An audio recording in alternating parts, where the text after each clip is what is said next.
Thanks for coming. Thanks for having me. Are you looking forward to judging this afternoon? I am. I always look forward to TechCrunch. Yeah. Have you seen yet? Have you looked at the finalists or haven't had a chance? I haven't had a chance, but I have a little bit of time between now and the judging. Okay. Given how busy you are, it's great that you always make time for that. I really love it. I love the TechCrunch community. I think it's really fun to see all the new startups and new ideas coming and really understanding how we're going to bring new technology to market. So it's great. Great. Okay. Now let's talk about Yahoo. Can you tell me what Yahoo is? Sure. And I've done this with previous CEOs, but I'm a little, it just seems like you're branching out into different areas, and I'm a little confused as to what your mission statement is today. Sure. Well, on a mission level, we want to be the world's daily habits, the digital daily habits. Okay. And there's basically three core areas of what we do. There's search, helping people find what they're looking for. There's mail, and all of our different communications products, mail, messenger groups. Yeah. And there's what we refer to as the digital magazines, yeah. which is how do we bring interesting content, partner content, our own original content, UGC, to bear into market. And the nice thing about digital magazines is they can involve video, they can involve all kinds of different formats, but these are things like sports, news, weather, finance, our homepage. If I were to ask you if you're a tech or a media company, what's the answer? Is it both? I think the answer is that I scolded Yahoo, and I've scolded people who've asked me that, because I think that over the years in Silicon Valley, it became Yahoo's version of navel gazing. Yeah. Right, it's more fun to just say, well, is it media, tech, tech-driven media, media-driven tech? But in short, it doesn't matter. What matters is that we build products that people love, that they use every day, that are beautiful, that are inspiring, that use technology in new ways, and that's fun, and media in new ways, and that's fundamentally the most important thing. And so I think, we can debate the labels, but I'm not sure that it really matters. We need to be something that's relevant and useful to people in those daily habits. Mm-hmm. Okay, let's talk about the digital magazine stuff. And with that, you include video and new video content. And you're creating some of your like Netflix-style video content. Talk about that. We wanted to do some experimentation in video. Yahoo has always been a very early leader in video content, both that support the verticals like finance, news, sports, etc. But also doing some original series. We had some success with it shortly before I joined Yahoo in the form of a sitcom called Burning Love. Yeah. That actually made the leap from digital onto television, was nominated for an Emmy, etc. And so we decided we didn't want to do a lot, the early experiments, but we found two series that we were really incredibly excited about. Paul Feig, of Freaks and Geeks fame, is doing a sort of set in outer space, like a Star Trek style parody romantic comedy called Other Space, which we're very excited about.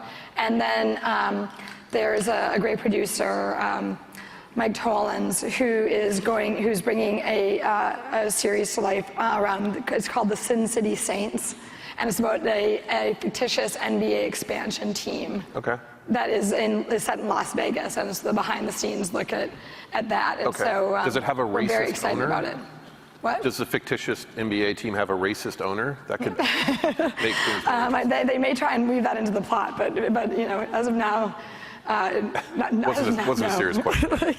What does it cost to make a series? One series of one of these shows. Tens of millions or less? I think that the thing for us is our video content budget has remained reasonably stable year to year, even with these investments. It's just a matter of using it in a different way. And so now we're doing fewer things that we think are bigger and have a slightly larger chance of success. When you look at the smaller short form content that we do to support our various verticals, in the past they've been branded. Literally, last year we produced 86 different series. Wow. None of whom you've ever heard about, because it was just sort of a failed branding exercise. Like on the day of the Twitter IPO, there was a show, I think it was called Beat the Street, that was absolutely phenomenal. And one of the chairmen of one of the leading banks mailed me and said, the Yahoo Finance reporters are killing it. They have the best coverage, because they were doing live video coverage of the Twitter IPO. And I was like, I completely agree. But then I turned around my finance team and I was like, guys, if this chairman of this bank does not know that this show is called Beat the Street? No one does. Right. And so we basically said, look, like, let's have content instead that's branded as Yahoo Finance. There's obviously sponsorships and advertisements that can run and participate in that. Yeah. But rather than having 86 different series, have a series, have original content that's aligned with each of the different vertical digital magazines. And then also on the video front, we are doing a few things with original series, and then we also are doing something really exciting with Live Nation. So starting on July 1st, every day for a year, we're going to do a live streamed concert that they produce, and we make available. And so there's going to be times when it's Jay-Z at Madison Square Garden, and there'll be times when it's something, someone who's much more up and coming in a smaller venue. Okay. Will you ever have like a channel on Apple TV or anything like that where we can look at direct Yahoo content? What we have now is we have a product called Yahoo Screen that has both our partner content and our original content on it, and we actually have already integrated that into both Roku and into Apple TV. Okay. I feel like I went too easy on you there, but it's interesting. Do you feel like you've cut all the dead weight from Yahoo that was there when you arrived 2 years ago? I mean, I think that overall the company is executing much better and performing in a much stronger way. I think that there was actually the most surprising part for Yahoo for me was how many just tremendously good people were there. Yeah. And how eager they were to get back at building great products and bringing those services to market. And while there was, a lot of political behavior, misguided behavior in some of the leadership, that, the most frequent, it was actually funny, one of my first days in the cafeteria, I was standing in line, this person came up to me and said, "Is it time to go?" And I was like, wow, that's kind of aggressive, because I thought he was basically saying, like, should he, like, quit and leave?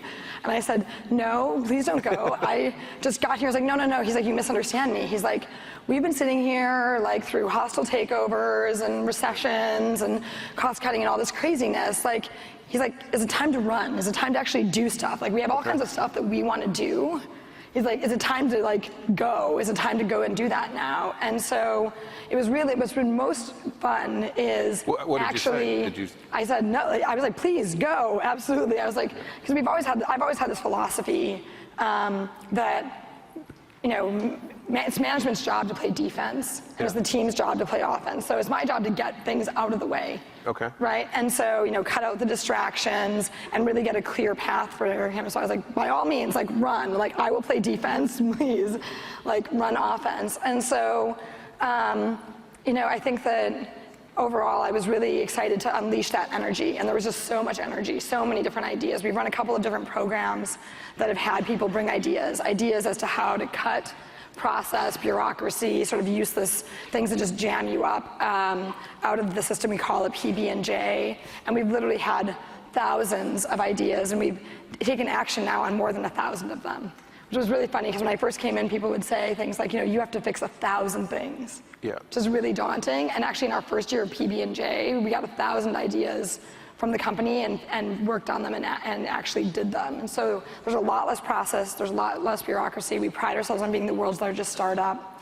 And on the product side, we've done various challenges to say, like, what ideas do people have that they think can really move the dial? And we've literally gotten hundreds of ideas, some small, some big, and it's just been really amazing to tap into that energy. So I think that overall, we've gotten the company to really execute a lot better. We're executing much more efficiently. And we also have clearer goals, alignment, and understanding of, what does a good job look like? And really getting the company calibrated in terms of, like, what does success look like? What does it look like to have a big stretch goal and actually hit it? There's a Wall Street Journal article today or yesterday talking about the Yahoo's probably worth next to nothing if you take out Yahoo Japan and Alibaba. How do you respond to that?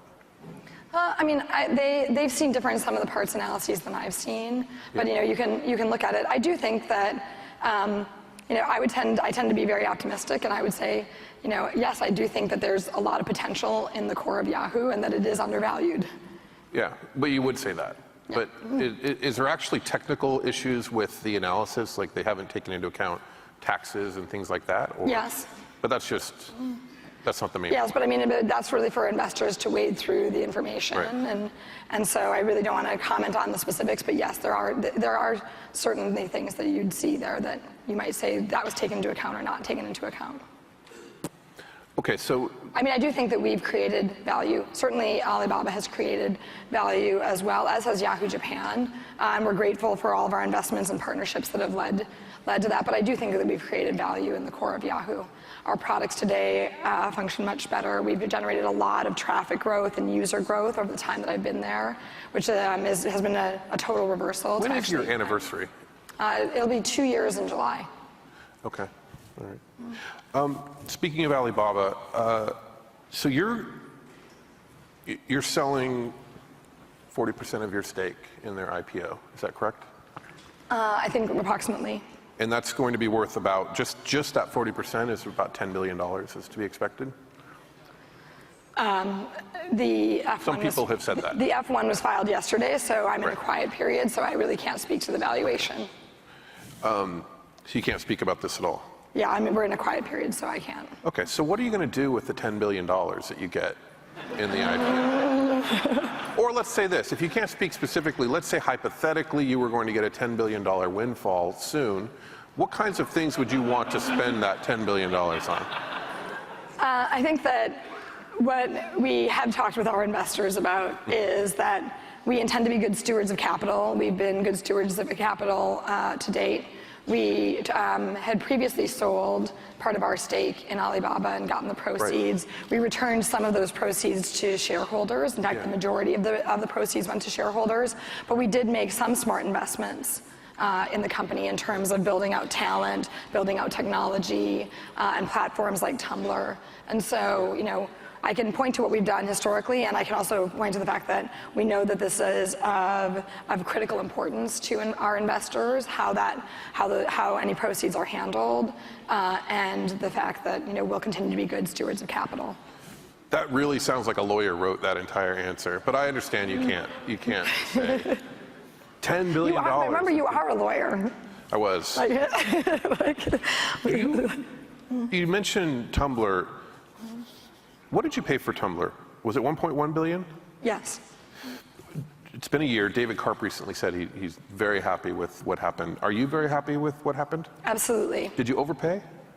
No, I don't think so. I mean, I think that there's just a huge network. I think that the way that people create content, the freedom that it provides, the platform that it offers, you know, has some fundamental advantages over other things that are in market today. When we look at the response to the new mobile products that have been released, they've just released a new blog composition tool that's created a lot of excitement. When we look at the excitement from brands, because they can just express themselves in a way that's just much more free, fundamental, can really be in line with their overall brand statements. The response of the community to some of the early experimentations we've done with sponsorships. Yeah. Something like, you know, more than 58% of Tumblr users engage with sponsored content. 48% of them actually reshare it. So because the branded content is so good, so authentic, so interesting, it's done in the Tumblr vein that there's just really, really great statistics there. Why isn't the Tumblr mobile app in the top 100? I think that, you know, last year was really the year where we began to make our investment in mobile. And we're late and we're behind. We made great strides. We're really proud of the weather app. We're really proud of the News Digest. We're proud of Yahoo Mail. We're proud of Tumblr. Yeah. But that said, Tumblr itself was also, you know, in a state where they had their mobile apps, but then last year they released them and they got really good. Mm-hmm. And you could see the engagement just pick up and the utilization of those mobile apps come on. So, you know, we think we're making big strides in mobile. There's still more to do. But I also think that it goes to that digital daily habit. Yeah. When you look at how people are spending time on phones, and when you look at what is in the top 100, a lot of it is either communication or games-based. In fact, something like 50% of the top 100 are actually games. Bless you. And so we do have a new games platform that we are working on, and we obviously have communication tools, and we're hopeful that those communication tools like Tumblr, like Yahoo Mail, will be among the top apps. Is getting mobile right a live or die issue for Yahoo? I think that it's a really critical issue. It was certainly one of the biggest missed opportunities that I saw when I came there. There were very few people working on it when we got there. Now we have hundreds of people working on it. We've made big advances. We started to see mobile is approximately doubling along every metric we have in terms of traffic, revenue, users. We're up to 430 million monthly unique users on mobile, so we have one of the largest mobile audiences in the world already. And I think that when I think about the opportunity, when you think about, it was really interesting, we pulled a list of what people do on their phones. And with a few key deletions, you could actually read the list and feel like you were describing Yahoo's business. Because it's like mail, maps, news, share photos, Flickr, pictures, games, group communication, sports. You get the idea, watching videos. And so we were in all of those areas. And so now it's a matter of taking the content and the services we have online and bringing them onto the phone in a really meaningful way. The person that runs mobile for you is Adam Cahan, is that right? Yeah. Now my understanding is that he owns everything mobile in Yahoo. And the desktop versions of those products are owned by other SVPs in Yahoo. Is that the right way to organize things, or should a single product be owned by a single executive? I think that when you look at, every organization has a drawback. I remember, as I was talking once to Eric Schmidt, because for a long time Google was arranged functionally, and he was like, look, there's some companies that go functional, divisional, they'll go back and forth. And he's like, and in the end, it doesn't really matter. He's like, there's always a drawback of any organization. It's important to know what those drawbacks are, work around them, but not to spend too much time from both the company and or the executives reorganizing, because you're not really actually doing anything then, right? Like, you convince yourself that you actually are doing something, but it's not actually moving the users forward, it's not moving the product forward, it's not moving the business forward. And on the centralization of mobile, when I got to Yahoo, mobile was everyone's hobby. Everyone did a little bit of it, and it was no one's job. Literally no one's job. Another one of my early cafeteria conversations, I like the cafeteria because I have the best conversations there. This guy, Tony, walked up to me on like day 4. And I said, well, what do you do, Tony? And he's like, I'm a mobile engineer. And I was new, I was still getting my feet wet. I obviously had talked to the board about the fact that I was really excited about mobile, and I thought it was a huge opportunity. I said, great, we have a mobile engineering team. Like, how many are there? And he was like, 30. And I don't have a good poker face, so I was just like floored and visibly floored. So then he said, oh, don't worry, there's more of us embedded in the teams. And I was like, well, how many more? And he was like, well, like at least as many as are on the central team. And I was like, oh, so like 60. Yeah. He was like, yeah. Do you have today? And so the funny thing is, then I went to the engineering team, the engineering VPs who were like, they were like, I was like, how many people do we have working on like mobile engineering? And they were like 100. And I was like an actual 100, or like 60 rounded up to 100 to make me feel better. Yeah. And they were like, yeah, kind of more like 60. So today we have more than 500 people who work on it. And so when we're coming into that situation of everyone's hobby, no one's job, no focus in the company, really knowing that we needed to be mobile first. Because I do think, what is Yahoo? It's the digital daily habits, it's search, communications, the digital magazines, but it's also mobile first. Because by the end of this year, we'll have crossover on our traffic, where we will actually have more mobile traffic than we have PC traffic. And so this isn't the right way to run it, and we've actually acknowledged that when we put Adam's team together. We said, this is going to be a 2-year experiment minimum, but for 2 years we're going to pull this together, we're going to get critical mass, we're going to hire and do talent acquisitions to fill out a tremendous set of app developers, app designers, and really get good at mobile. We want to be building the best mobile apps in the industry. And how can we do that? And so we said, look, let's pull together a critical focus. Let's understand that this is probably not the right way to organize it. You don't want this segmentation. And we'll revisit it in 2 years to see ultimately what we want, how we want to run it moving forward. But it's been great for the company because it was a huge, it gave us the focus, it gave us the impetus and the momentum in mobile that we really needed to get ourselves jump started. Have you ever thought of going to Adam and saying, Adam, we do not have a top 10 mobile app today. Either make one or you're fired. That's how I'd manage it. Does that seem like maybe a way to motivate him? Adam is tremendous, but there is an art to management, and you ultimately get to know what motivates people. And Adam has brought so much energy and motivated his whole team so incredibly. And when you look at how far he's brought the team, weather is up 5x. We won the Apple Design Award for it. The News Digest, which to Adam's credit, I almost didn't want to launch because I felt like it wasn't in the core applications that I wanted to build. Adam said, we started dog fooding it and using it inside the company, and people just loved it. Like this top 7 to 11 stories, it gives you the sense of completion and like sort of checks off the stories that you've read. How many people here have tried the News Digest? So, but we brought this app out, and it's just been a huge runaway hit. 40% of the people who download the app start to use it every day. And so and it's got a nice twist in that it's finite. It tells you when it's done. It tells you when you're done. But he's definitely out of a job if you don't have a top 10 app by the end of the year. Is that right? No, Adam has done tremendous things, and he's one of the most talented executives in tech. But he's out of a job if he doesn't start. No, I'm just kidding. So your mail app, you actually have added features like news and search to the mail app, whereas we've seen more of a trend of apps becoming slimmer and single purpose. Why are you going the opposite direction? Why do you think that's the right way to go? I think that we have a lot of single purpose apps, and we've done well with them. But one of the things that really worked for us on the PC is that people would come to Yahoo for mail or come for finance, and then they would find something else interesting. And so to date, one of our most successful apps is, of course, the Yahoo Mail app. And we wanted people who were coming there for mail to have that same serendipitous experience. So you can use your mail, and these functionalities don't get in the way, but if you swipe to the left or you tap on the news tab, you ultimately get the news feed or the Yahoo homepage, right? We're building search more broadly into it. And so there's a couple of different ways you can get to our functionality. But we want that functionality to be there for some of our really fanatical core users within the application. There's all kinds of interesting stats that are coming out. The average smartphone user uses their phone for 162 minutes a day, and 84% of it, 86% of it is spent on apps.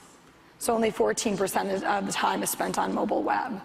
And so given all of that, one, we need to have beautiful apps. But two, once the user's in that app experience, the easiest thing for them to do is to stay in that app experience.